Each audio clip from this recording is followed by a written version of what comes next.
Hi, that's me. It took me a while to get my camera working. I just shut it off. And I'm moving some files. So saved 2/19/19. Alright, so I had posted 2 videos, or uploaded 2 videos from today. And there's an hour-long one. Let's see, my computer is really slow right now. That had a little bit of my story, and I'm going to post that. So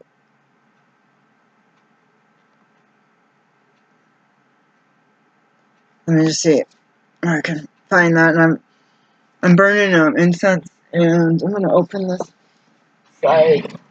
Even though the heater is going in there. Actually, I'm going to close that side. Let's let the incense go in that side. So select files. It's really being slow right now. Alright, so this plan, so today's February 19th, and these 2 videos were like nothing, so I can get rid of those. And I feel like I already posted. What was it? 5 minutes. I feel like I already posted that one. 21 minutes.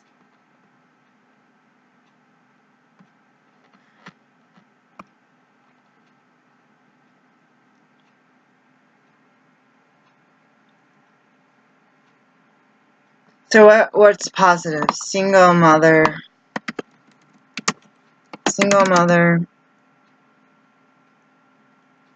pulling herself out of struggle. The struggle is real.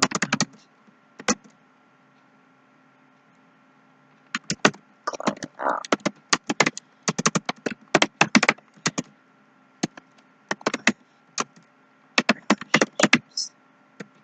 And more readings from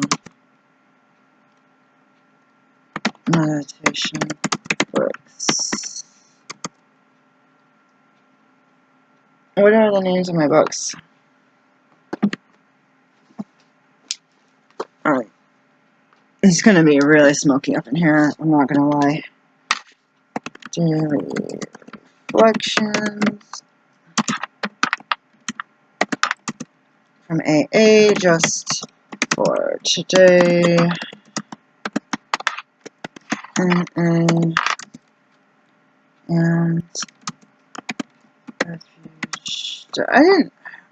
refuge recovery question.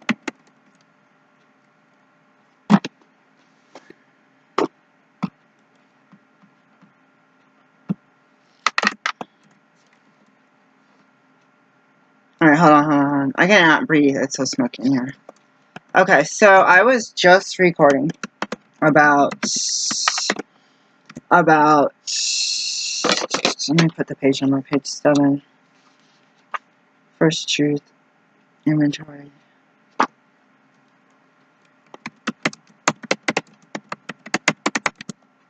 Page 7.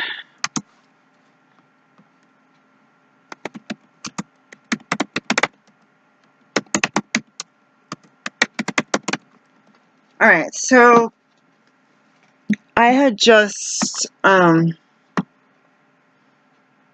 me shrink this down. I had just been recording, and I was supposed to take a shower and wash my hair by 12. I was actually supposed to do that by 11, and I actually just put a timer. I was going to do some other stuff by now, and then do some cleaning. So I told you our vacuum cleaner got rotten, so it probably smells disgusting because it's a rainbow and it's water, and I didn't know that my kid didn't empty it during that last inspection. It was sitting under her desk for who knows how long. I did that once before, but it was in the dark closet, and it was like about ruin the machine. If you leave it like 8 hours, like if I leave it and go to work and come back, like I'm not even working 8 hours, but if I come back, it's disgusting already. So I was going to go clean my coat, check the mail, pretty much get in the shower, and then I was going to do the animal cages. And I told you guys that I was going to grab the rainbow and just put the baking soda, the Febreze, and some, like, maybe, like, I don't use the cedar oil really, but some cedar oil in there. And then get all of that,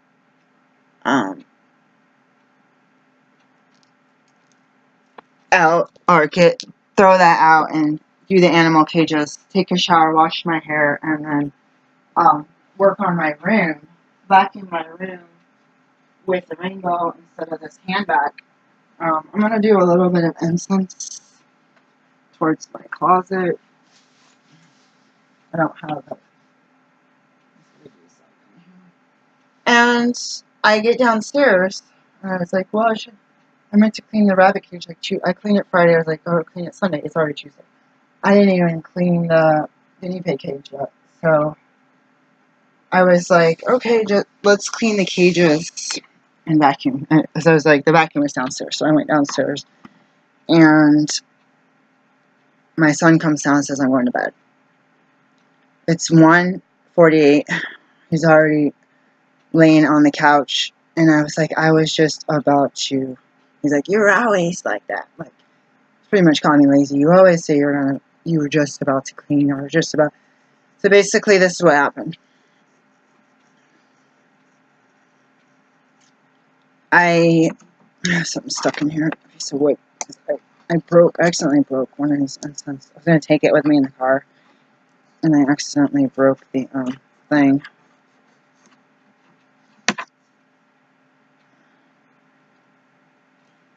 That's a bad idea. Or my computer's got ashes everywhere. So I said, well, I'm going to wash my coat. And then he was in the bathroom where the washing machine is. I'm like, okay, I'm going to go check the mail. Take the kitchen trash out. They take the kitchen trash out. This person that I'm avoiding's car is out there running right next to the dumpster. I'm like, oh. And the other person that I felt uncomfortable around was outside talking to me when I opened the door. And so I didn't even look. And before that, I was getting ready to throw my coat in the wash and figure out about testing out the vacuum. And I said, you know, I got a lot of nervous energy. I'm going to get on my exercise bike and do a 1.5 miles. So I get on there.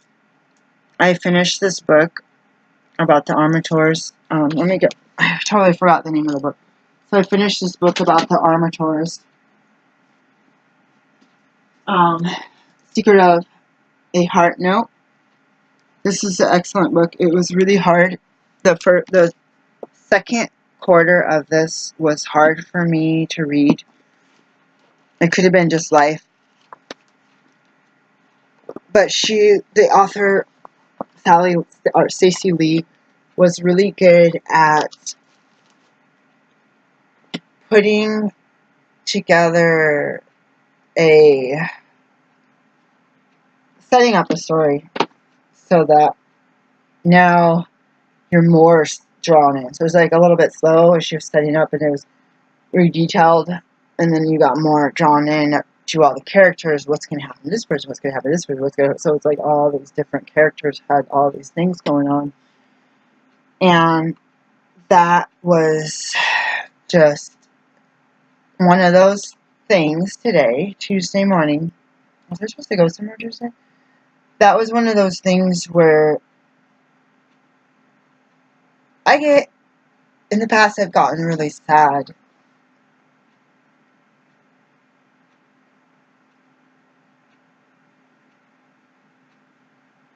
finishing a book. Even if I've read it before. I haven't read that one before. So that one's going to go back to the library. In the past, I've gotten really, really sad about getting rid of a book. So that's something that I need to allow myself. So I read in the Refuge Recovery up until that second question thing. I was like, I need to ask somebody from those groups what I'm supposed to do, who am I supposed to talk to. I feel like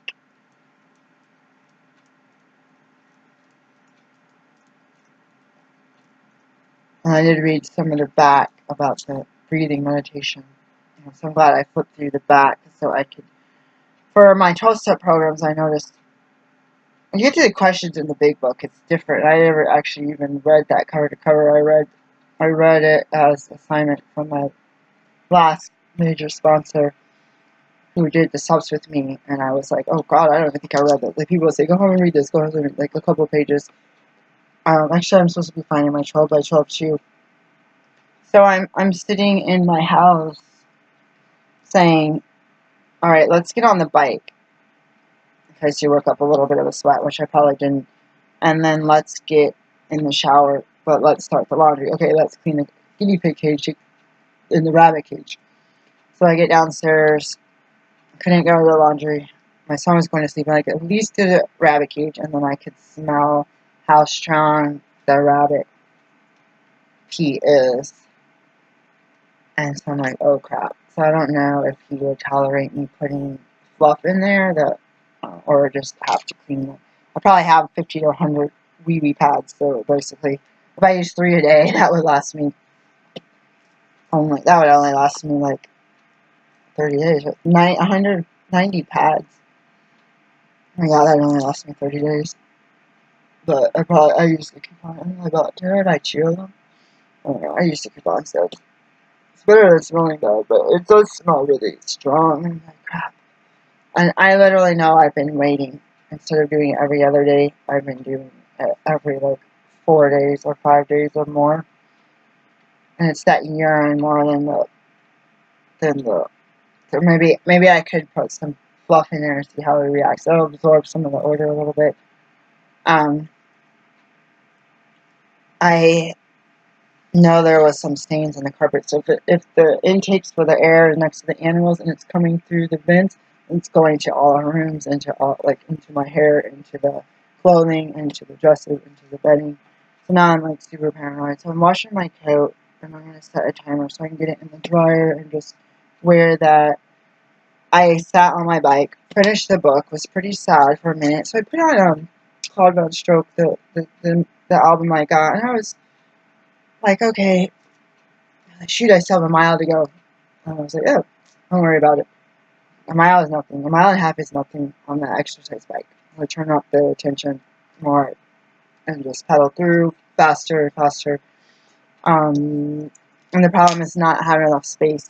So I said, oh my God, dear God, I prayed for my buddy, and I was like, I need to pray for myself. And so this was all with me thinking that I'm just going to go straight downstairs, laundry, cage, shower, hair wash, and come back and start vacuuming, or test out the vacuum and do that process in an hour.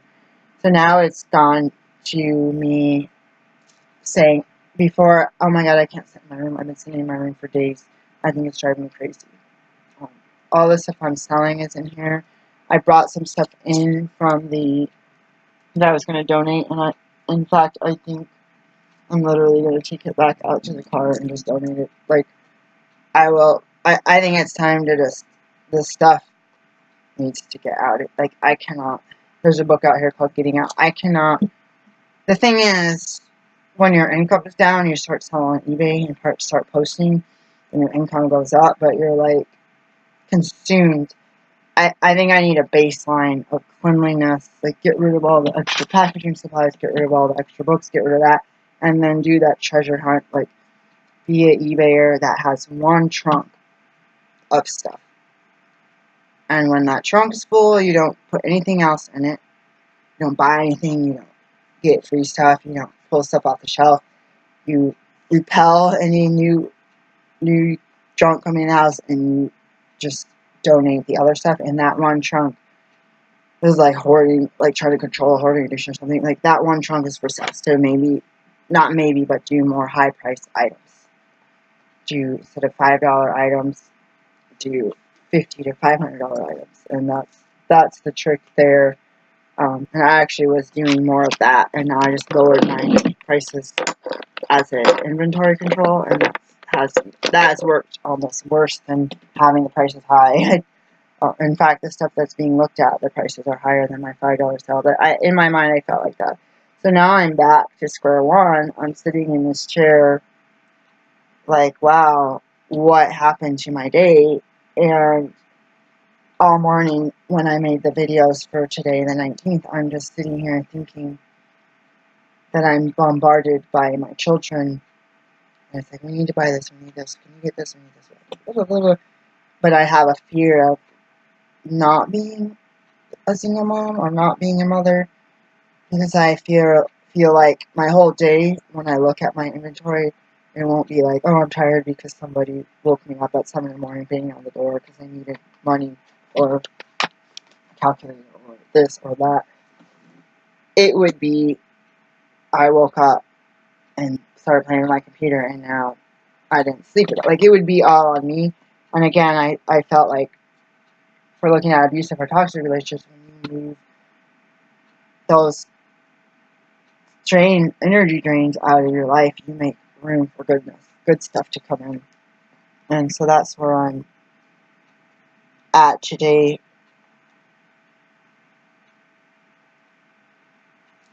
I had this book called Bitter Medicine, and I have a bunch of other books, and it's starting to get out of control.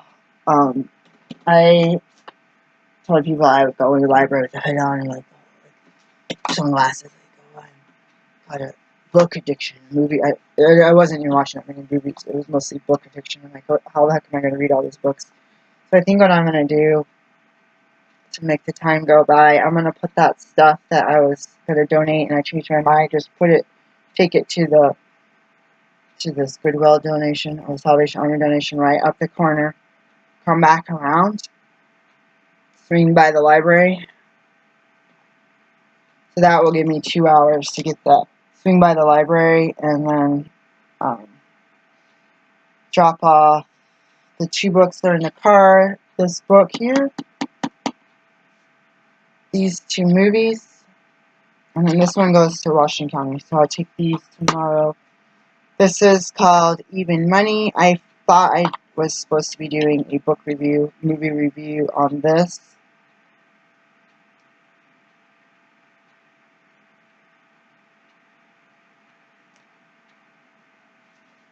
This is Directions TLC. I'm going to put that candle out. So this movie, I will explain a little bit. I don't want to spoil it, but it was this one and this Flight of the Phoenix. So these movies, I talked about the Flight of the Phoenix. It's kind of like, sometimes I get like a survival, like, what are they going to do to prevent death, to avoid death type of movie. So this one is a film by Mark Rydell. No, I think they did do it in alphabetical order. I was like, why is Forrest Whitaker last? Who's black? So Kim Basinger, I don't see her name yet. Nick Cannon, Danny DeVito, Kelsey Grammer, Ray Liotta, Jay Moore, Tim Roth, and Forrest Whitaker. It is in alphabetical order. So they have a common. In the picture, it has right here like 3 people together. They have a common bad guy, and then each of these characters, 3 of these characters have issues with money. They kept talking about looking for money, looking for love, looking for life. At least I think I'm like going to so much media right now. I don't even know.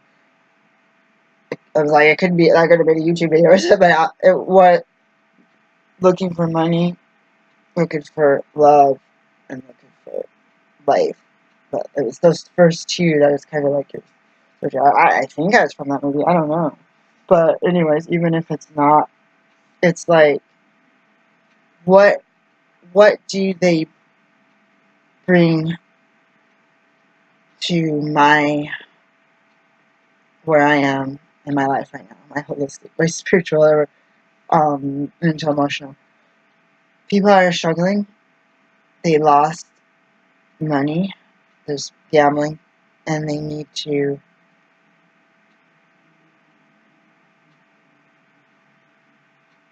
they're trying to, either they're okay but they're poor, or they're spit up all their money and try to replace it before anyone notices. And it's just more loss, more loss, more loss. And then the other one was, the two guys were bookies, and so dealing with that life, and then dealing with detectives, and then dealing with shadiness, and then the main guy. So it's basically seeing a different type, for me, a different type of addiction, and the lies, the family wandering, the pain, and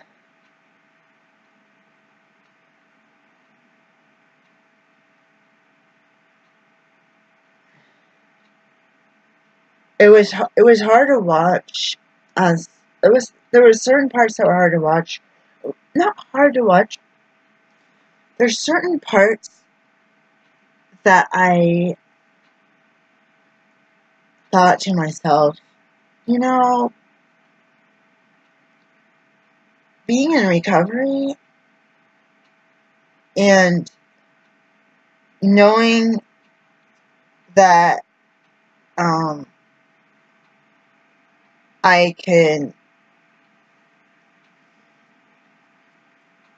have that addictive personality when I don't abstain from tobacco or alcohol. You know, I knew in my 20s that I'm not going to deal with it. I knew before I was 21 that I wasn't going to deal with alcohol. So a lot of what I abstained from was really early on. Before, I mean, it had a chance to get out of control, but before it was even a major, like the alcohol before was a major habit. Like it's not like I could go to liquor stores or party stores or convenience stores or grocery stores to buy booze. I couldn't do it. I was at a mercy of someone else, and that's not something that people can do because it's illegal. So I didn't really have the ability to, I don't know. I was definitely feel like I was alcoholic, but it was a little bit cut off because of source. There was not a reliable source. And again, even if you have a reliable source, you gotta have money, and then people get fearful going to the same liquor stores. Oh my God, we just opened. I was here last night. Oh my God, I gotta go drive across town. People have all those stories of trying not to look like an alcoholic. It's like it's a liquor store. You have regular customers, and then being able to abstain from that with no guarantees of abstaining, and then moving forward to being moving forward and being like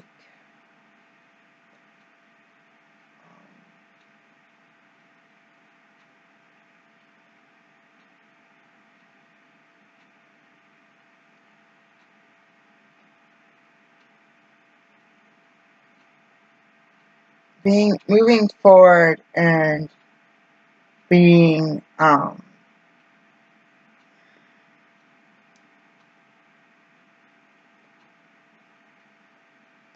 you know, someone tried to tell me that I was overeating when I got sober, and that's why I was getting fat all of a sudden. So I got sober, I quit smoking, and I was eating out of food boxes. So I didn't have an abundance of food. And once in a while we'd eat at Taco Bell, because it was like, really cheap tacos. And we were doing all this volunteer work, and the kids needed to eat, and it was cheaper than making that stuff from scratch back then.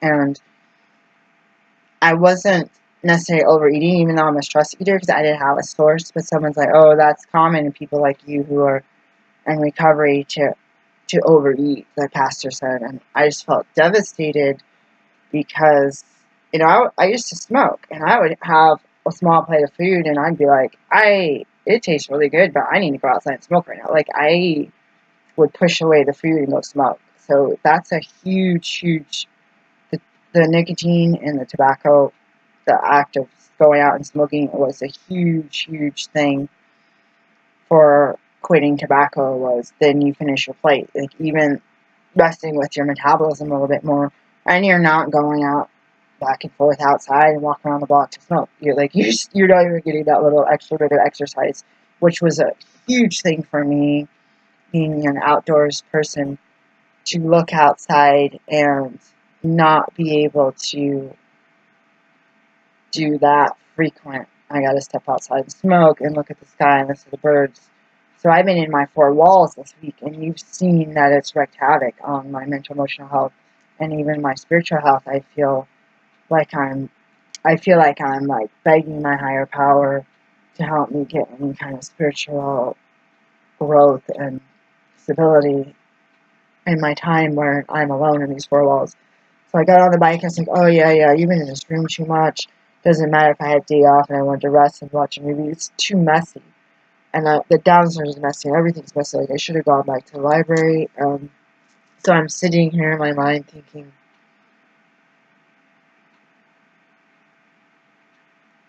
okay, go downstairs. And even do some fly lady stuff. So when my son came down, I was really sad. And I don't know.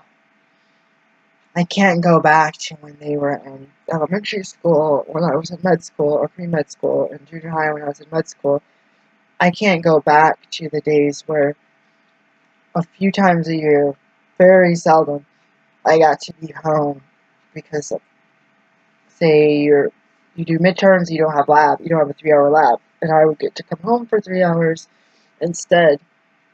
And sometimes I still had to study, so I'd be in the library. So my stay at the library 2 hours, come home, and one of the big priorities of coming home was to make them food. It wasn't my me time, and to clean up some of these messes. And I realized that that made a huge difference when I would either put a TV on in a room, put a radio on in another room, and just kind of dance my way and pray my way, and not have to, like, my kids were really needy, and I was like, I talked to myself a little, watch these weird videos. It's like, they need something from you. You open the bathroom door, they're sitting right there.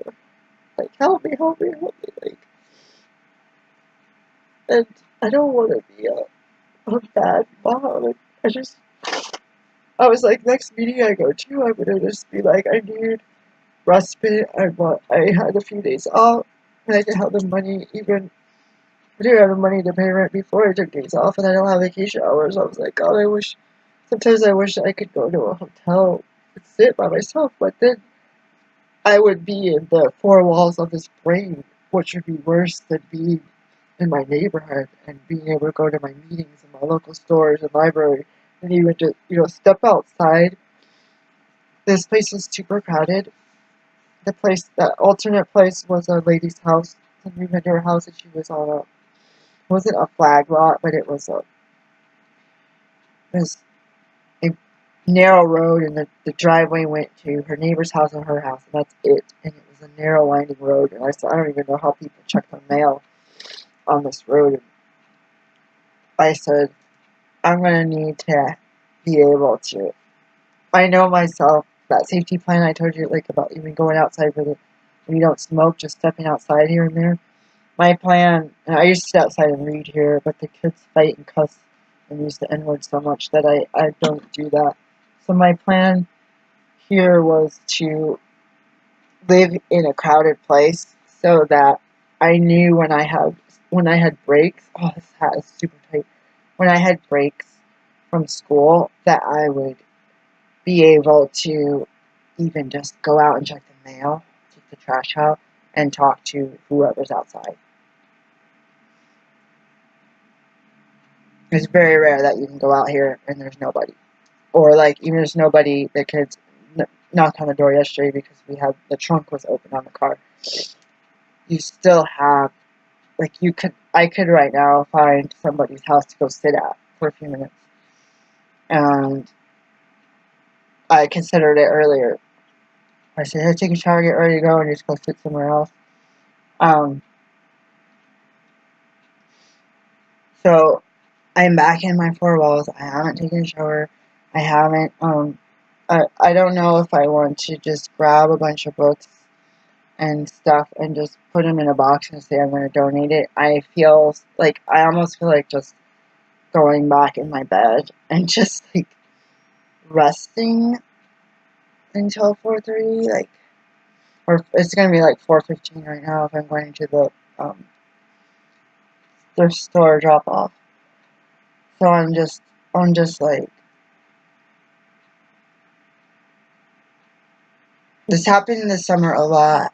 Those few hours of heat and daylight where my body warms up. My body's warm now because I'm on the second floor and the heat's on.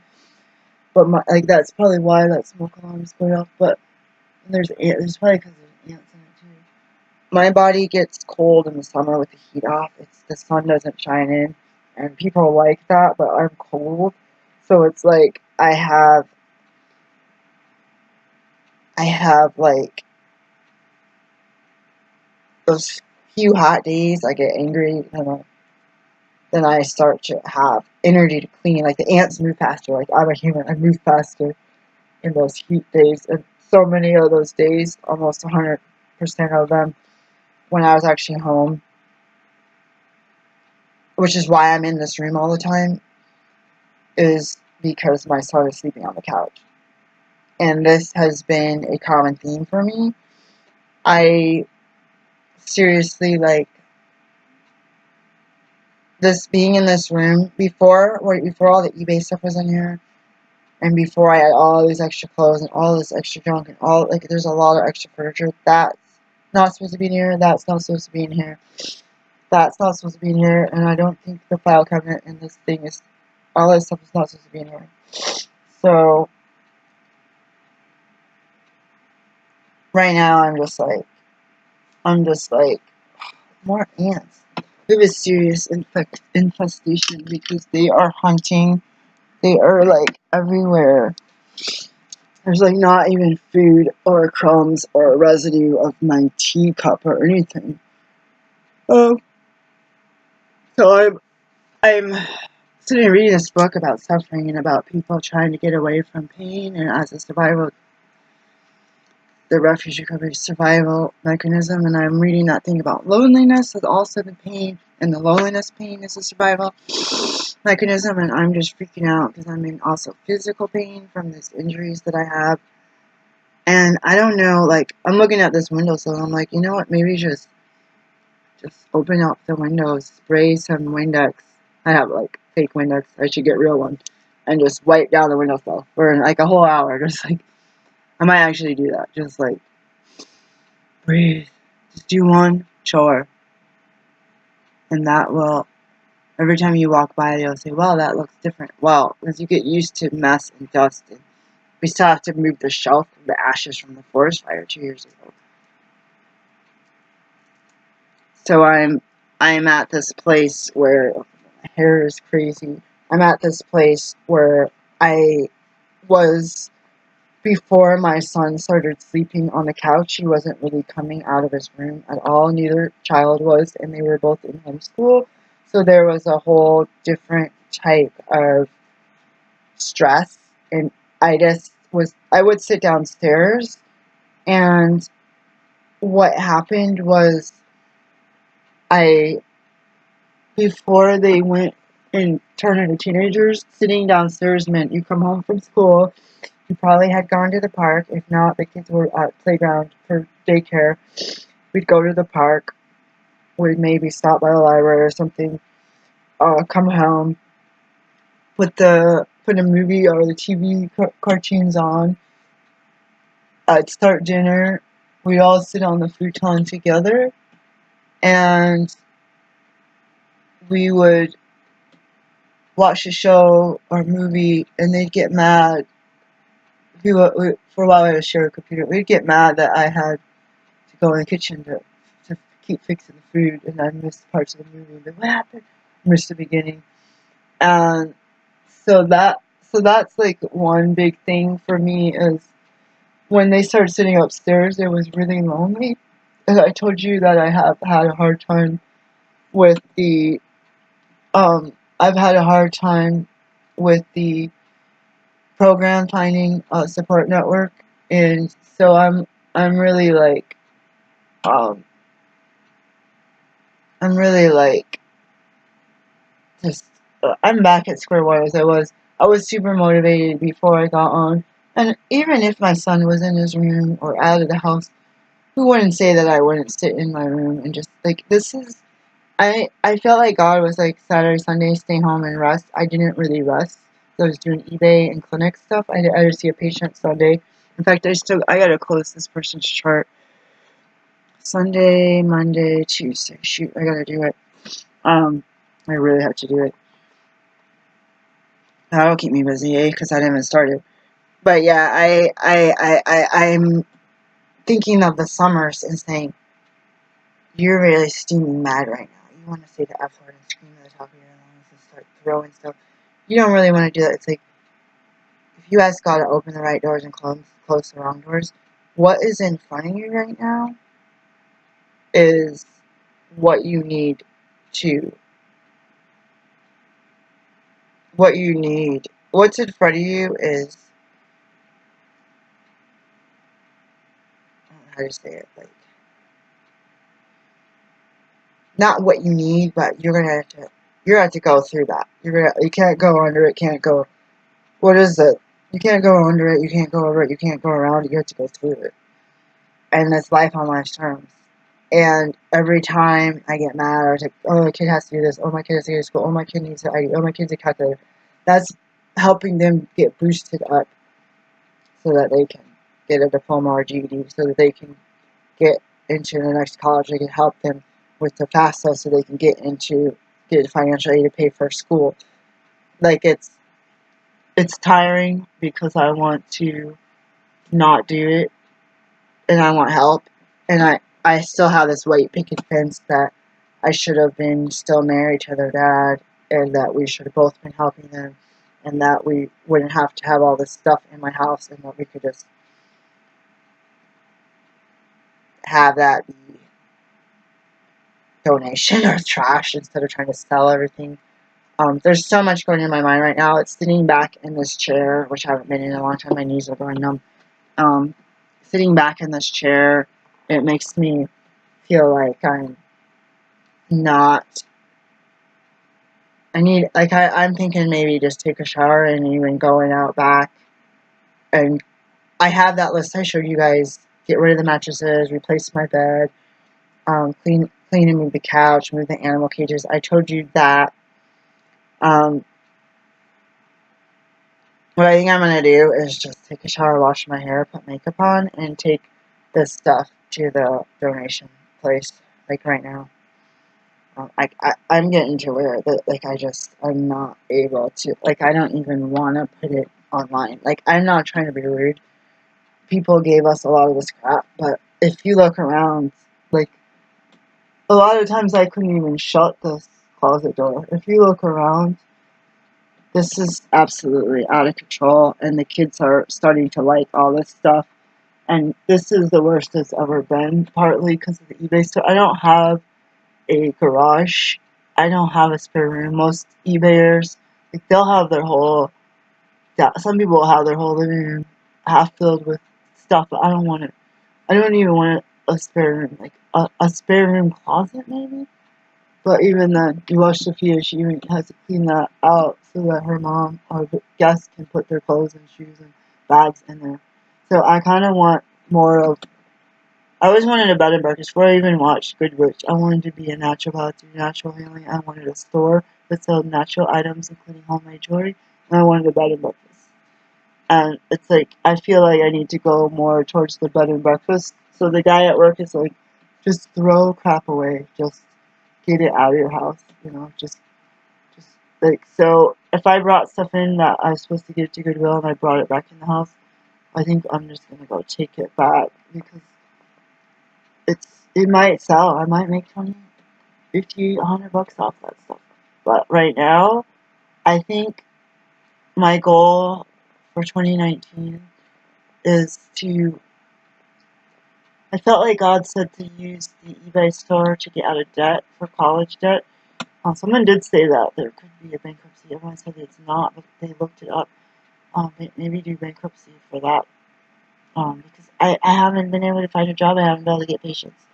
I haven't been able to get paid. I have like 7 patients that have like 5 patients or something that have the wrong insurance, and they won't change their insurance. And I keep seeing them urgently, and they keep bothering me. But they're the ones that got my clinic from 0 to, so they got word of mouth out. So it's one of those kind of pro bono. But if they change their, all they do is change their insurance, they could still see their other providers and dentists, and then I could get paid, because these insurances aren't even trying to pay out of network. Like, well, I've been their primary care physician for years, but I haven't got paid. I might go to office tomorrow. I don't know what to do. To tell you the truth, last week and the week before, when I was working every day, you saw me going through papers and throwing stuff out rapidly. But a lot of the papers from my room are already gone. Did I put this up for sale? I'm going to give this away too. Let me make sure this isn't for sale, and this is going to go out. Alright, so this is going to go back to the library tomorrow, because it's that way. I have Total Recall, the newer one, right? I believe I saw this one at least once. How I ended this summer, I thought I saw this already. I believe it's a foreign film. I'm not sure. Oh, I don't think it's foreign. It might be, I don't know. And then, I didn't even know I had this in custody. Oh, this is a foreign one. And then I have a Lenny Kravitz CD that I told myself not to get.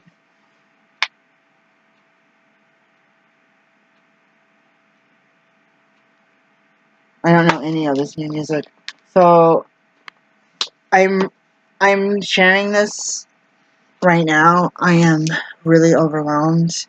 And it's like it's like when my mom was sick and she had to go to the emergency room. It's almost like I want someone to pluck me out and nurse me back to health, like just send the ambulance. Like, but I know that that's not what I really want. I need to figure this out. So I'm sharing this struggle right now, because I'm back in my room, and because I know how it feels to be woke up in while I'm sleeping. I don't know what to do. Since my kid is on the couch, it's not like we have a living room with doors or walls. It's all connected to the kitchen. It's all connected to the front door. Even me taking out bags of trash right now is super noisy. And we already make noise because I'm going to be coming and going. I got to go. I got to do that chart. It's not going to take me very long.